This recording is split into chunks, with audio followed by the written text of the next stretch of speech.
انس بن مالک رضی اللہ تعالی عنہ یقول جاء ثلاثة رهط الى بيوت ازواج النبي صلى الله عليه وسلم يسألون عن عبادة النبي صلى الله عليه وسلم فلما اخبروا كانهم تقالوها فقالوا واين نحن من النبي صلى الله عليه وسلم قد غفر له ما تقدم من ذنبه وما تاخر قال احدهم اما انا فإني أصلي الليل أبدا. یہ بہت پیارا استدلال کروں گا میں اس حدیث سے. فإني أصلي الليل أبدا وقال الآخر أنا أصوم الدهر ولا أفطر وقال الآخر أنا أعتزل النساء فلا أتزوج أبدا. فجاء رسول الله صلى الله عليه وسلم إليهم فقال أنتم الذين قلتم كذا وكذا أما والله إني لأخشاكم لله وأتقاكم له ولكني أصوم وأفطر وأصلي وأرقد وأتزوج النساء فمن رغب عن سنتي فليس مني. رواه البخاری فی کتاب النکاح. حضرت امام بخاری حدیث پاک کو ایسے کتاب النکاح کے اندر لائے. پوری روایت میں نے پڑھ دی ہے اور راوی حضرت انس بن مالک رضی اللہ تعالیٰ عنہ ہے. حضرت انس بن مالک فرماتے ہیں کہ 3 آدمی نبی کریم صلی اللہ علیہ وسلم کی ازواج کے پاس آئے, امہات المومنین کے پاس, اور انہوں نے کہا کہ اے امت کی ماؤں, مسئلہ پوچھنا ہے. کہا کہ پوچھو. کہا کہ نبی کریم صلی اللہ علیہ وسلم کی عبادت کیا تھی؟ کون سی عبادت؟ گھر کی عبادت. باہر کی عبادت تو سب کے سامنے تھی, آپ 5 وقت کی نمازیں پڑھتے, کیا کیا پڑھتے آپ. گھر کی عبادت کیسی تھی؟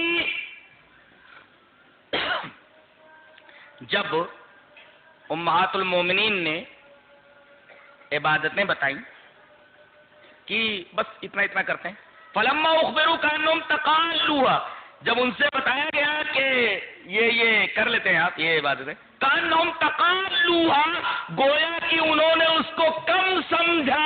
اب دیکھو بدعت کہاں سے پیدا ہوتی معلوم ہے؟ دین میں فکری خرابی کی وجہ سے. فکری خرابی کیا ہوئی؟ نبی کی عبادت کم تھی. اب دیکھو شیطان کیسے حربہ اختیار کرتا ہے بہکانے کے لیے. نبی کی عبادت کم تھی, ہم کو نبی سے زیادہ عبادت کرنی چاہیے. کیوں؟ شیطان دلیل بھی دے رہا ہے, کیا؟ قد غفر له ما تقدم من ذنبه وما تاخر. ہم کہاں, نبی کہاں, نبی کے تو اگلے پچھلے گناہ معاف ہو گئے ہیں. آپ کم بھی عبادت کریں تو چلے گا, ہم لوگوں کو زیادہ عبادت کرنی چاہیے. دیکھو کیسا شیطان ذہن میں بات ڈالتا ہے, دلیل بھی دے دیتا ہے. قد غفر له ما تقدم من ذنبه, دلیل بھی دے دی اس نے, ذہن میں ڈال دی کہ یہ دلیل ہونی چاہیے. وَأَيْنَ نَحْنُ مِنَ النَّبِيِّ صلی اللہ علیہ وسلم, ہم کہاں اور نبی کہاں. نبی کا تو تمام گناہ معاف ہو چکے, ہم کو زیادہ پڑھنا چاہیے, ہم کو زیادہ عبادت کرنی چاہیے. تو ایک نے کہا کہ بھائی میں ایسا کروں گا, رات بھر نماز پڑھوں گا. اب امام ابو حنیفہ رحمۃ اللہ علیہ کے بارے میں کیا ہے کہ عشاء کے وضو سے وہ فجر کی نماز 40 سال تک پڑھتے رہے. تو کچھ ہے 60 سال تک یا 50 سال تک. سوال یہ ہے کہ دن اور رات میں کتنے منٹ ہوتے ہیں؟ اگر اس کو منٹ میں تبدیل کیا جائے تو تقریباً 1440 منٹ ہوتے ہیں. دن اور رات کے گھنٹوں کو, 24 گھنٹوں کو, ایک دن اور ایک رات کو اگر منٹوں میں تبدیل کیا جائے تو 1440 منٹ بنتے ہیں, برابر ہے. اور 1000 رکعت وہ دن رات میں پڑھتے تھے. 24 گھنٹے میں 1000 رکعت. اب 1000 رکعت تو وہ ہو گیا 1000 منٹ, پھر 440 منٹوں میں تمام حقوق ادا کر دیتے تھے.